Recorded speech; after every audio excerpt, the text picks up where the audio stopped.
স্বামী বিবেকানন্দের 10টি অমূল্য বাণী, যা আপনার জীবন বদলে দেবে। নিজেকে দুর্বল মনে করাই পাপ।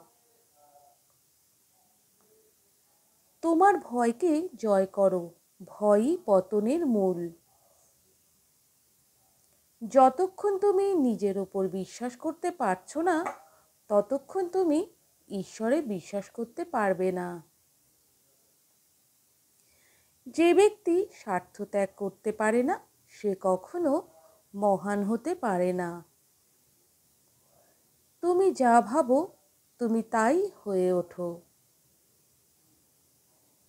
সত্যকে 1000বার বললেও সত্য, মিথ্যাকে 1000বার বললেও সেটা মিথ্যা।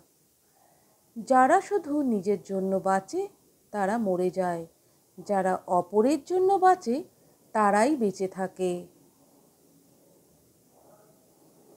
যে মানুষ নিজের প্রতি শ্রদ্ধা রাখতে পারে, সারা জগৎ তার প্রতি শ্রদ্ধাশীল হয়।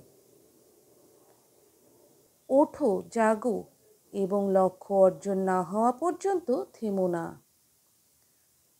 তোমার ভয়কে জয় করো, ভয়ই পতনের মূল।